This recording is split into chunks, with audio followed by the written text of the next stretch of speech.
सल्लल्लाहु अलैका या रसूल अल्लाह वसल्लम अलैका या हबीब अल्लाह। जन्नत भी यहाँ बिलाशक पर पिरियाँ जो पार सुनो। जन्नत भी यहाँ बिलाशक पर पिरियाँ जो पार सुनो। रहल मिठड़े मदीने में मुझ मन ठार सुनो।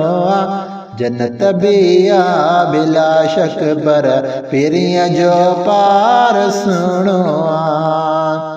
हसी आहे मञा तो मायर मजे बाग जो मंजर। किरोड़े बार वाले किन मदीने जी फिजा बेहतर। अजब अरबी अजो गुलशन अखिन जो ठार सुनो। रयल मिठड़े मदीने में मुझ मन ठार सुनो। जन्नत भी यहाँ बिलाशक पर पिरियाँ जो पार सुनो। जिते आराम अरबी अॻियो उहा महलात शाह चइजे। खुदा जे तरफ़ खां नाज़िल नूर तजलात शाह चइजे। मिंबर ऐं रोज़तुल जन्नत संदो गुलज़ार सुनो। रयल मिठड़े मदीने में मुझ मन ठार सुनो। जन्नत भी यहाँ बिलाशक पर पिरियाँ जो पार सुनो। भरे झोलियूं वठन साइल सखी सरकार मदनीअ जे। अचन कुदसी अक़ीदत सां उहा दरबार मदनीअ जे। हबीबन जे हरम जो हर मिठो मीनार सुनो। जन्नत भी यहाँ बिलाशक पर पिरियाँ जो पार सुनो। ॾिसी रोज़ो मुबारक पो अचे थी रूह खे राहत। भले भली कोनेन खां है मदीने जी सिर्फ़ साथ।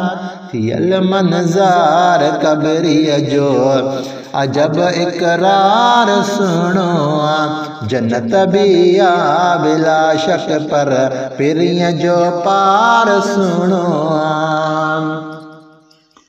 नज़र महराज जित माणे वञे दिल थी हथन माजित। किरन ॻोढ़ा कतारूं थी शाकन जी अखिन मौत। सजण जे साम्हूं सिक सां वसियो वसकार सुनो।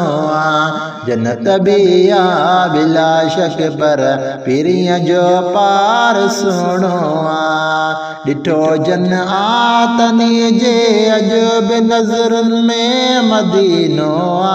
पुछो तन खां चवन दिल जी त धड़कन में मदीनो।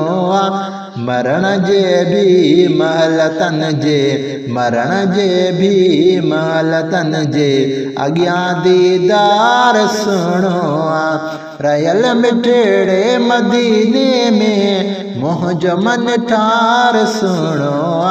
जन्नत भी यहाँ बिलाशक पर पिरियाँ जो पार सुनो। अथम उम्मीद सुन अजमल ॾिसी कर सिकालाया। घुराईंदा पिरी पाणी अगर मजबूर माया। अथम उम्मीद सुन अजमल ॾिसी कर सिकालाया। घुराईंदा पिरी पाणी अगर मजबूर माया। नवाज़े तो नज़र सां पियो नबी नंगदार सुनो जन्नत भी आ बिलाशक पर पिरीं जो पार सुनो रयल मिठड़े मदीने में मुंहिंजो मन ठार सुनो जन्नत भी आ बिलाशक पर पिरीं जो पार सुनो।